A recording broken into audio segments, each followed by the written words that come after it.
আসসালামু আলাইকুম প্রিয় ভিউয়ার্স, সবাই কেমন আছেন? আমি আলহামদুলিল্লাহ ভালো আছি। ভিউয়ার্স, আমার এই ভিডিওটা দিকে সবাই লক্ষ্য করে দেখুন। দেখেন আমি হাঁটছি, আমার ছায়ার পিছনে পিছনে আমি হাঁটছি। কোনো মানুষ যখন কারো পিছনে লেগে থাকে, ঠিক এইভাবে ছায়াটা কিন্তু দেখেন আমার আগে আগে যাচ্ছে। বিকেল বেলায় আমি যে ভিডিওটা ধারণ করলাম, দেখেন ওখান থেকে একটা শিক্ষণীয় বিষয় হলো, দেখেন আমি হাঁটছি, ছায়াটা কিন্তু আমার সামন দিকে যাচ্ছে।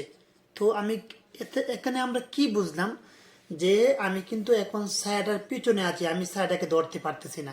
কেন পারছি না? কারণ আমি ছায়াটার পিছনে আছি। আর এই অবস্থায় আমি যখন চলতে থাকবো, আমি কিন্তু কখনোই ছায়াটার আগে যেতে পারবো, ছায়াকে ধরতে পারবো না, আমি আগেও যেতে পারবো না। লক্ষ্য করুন আপনারা প্রিয় ভিউয়ার্স, এরকম ভাবে আমাদের সমাজে কিছু মানুষ এমন আছে, মানুষের পিছনে লেগে যায়। আর এই বোকা ভাই বন্ধুদেরকে বলবো, প্লিজ আপনারা অবশ্যই নিজের জন্য কিছু করুন। অন্যের পিছনে অন্যের পিছনে লাগা, অন্যকে ছোট করার উদ্দেশ্য, এগুলো ছেড়ে দিন। তাহলে আপনার জীবনে সফলতা আসবে। আপনি যখন একটা মানুষের পিছনে লেগে থাকবেন, আপনি যখন একটা মানুষের ক্ষতি করার চেষ্টা করবেন, দেখেন আপনি কিন্তু অন্যের ক্ষতি করার চেষ্টা করলেন, আপনার সময়টা কিন্তু অন্যের পিছনে ব্যয় করলেন। নিজের জন্য কি করলেন একটু চিন্তা করছেন? দেখেন আমি হাঁটছি, ছায়া কিন্তু আমার আগে আগে আগে আগে যাচ্ছে, কিন্তু আমি যখন আমার জন্য কিছু করতে পারবো না। প্রত্যেকটা মানুষ কিন্তু নিজে চিন্তা করে, প্রত্যেকটা মানুষ নিজেকে বাঁচানোর জন্য নিজের চিন্তা করে। আমি যার পিছনে লাগছি, সে কিন্তু তার নিজের গতিতে, নিজের উদ্দেশ্যে, নিজের গন্তব্যস্থানে পৌঁছানোর জন্য তার মতো সে ফিকির করছে, কিন্তু আমি কিন্তু তার পিছনে লেগে আছি। এই যে একটা আমাদের ভুল, এই বোকার স্বর্গে আমরা আছি। আমরা কখনো কোনোদিন কারো পিছনে লেগে কারো ক্ষতি করতে পারবো না। বরং মহান রব্বে কারিম যদি একজন মানুষকে উপরে ওঠান, সফলতা দান করেন, তাহলে পৃথিবীর সকল মানুষ এক হয়েও তার কোনো ক্ষতি করতে পারবে না।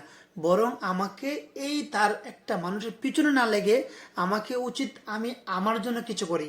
আমার জীবনের সফলতা কিভাবে করা যায়, আমি কিভাবে প্রতিষ্ঠিত হব, আমি কিভাবে একটা মানুষের ক্ষতি না করে একটা মানুষের কল্যাণ করতে পারবো। ভাই, হাদিস শরীফে আসছে, যদি কোনো মানুষ অন্য একটা মানুষকে মানুষ হয়ে, এক মুসলমান আরেক মুসলমানের ভাই হয়ে একে অপরের জন্য সেবা করবে, একে অপরের কল্যাণময় কোনো কাজ করবে, সহযোগিতা করবে, ওই ব্যক্তির জন্য আল্লাহ সুবহানাল্লাহ তাআলার পক্ষ থেকে কুদরতি রহমত আসবে, বিভিন্ন বিপদ আপদে সাহায্য আসবে। সুবহানাল্লাহ। প্রিয় ভাই বন্ধুরা, চলুন না আজকে নিজের সাথে নিজেরা অঙ্গীকার করি।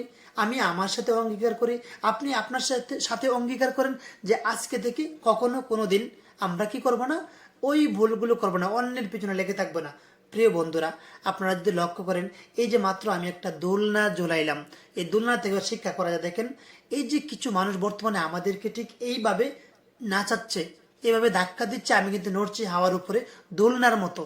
প্লিজ আমরা এই দোল খাওয়াটা বন্ধ করে দিই। অন্যের সাথে অন্যরা আমাকে ব্যবহার করছে, অন্যরা আমাকে দোলনার মতো ঝুলাচ্ছে, আমি কিন্তু বুঝতেছি না।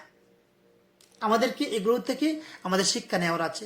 আমরা অবশ্যই একটু সতর্ক থাকবো, আমরা সতর্কতা অবলম্বন করব, তাহলে আমাদের জীবনে সফলতা আসবে।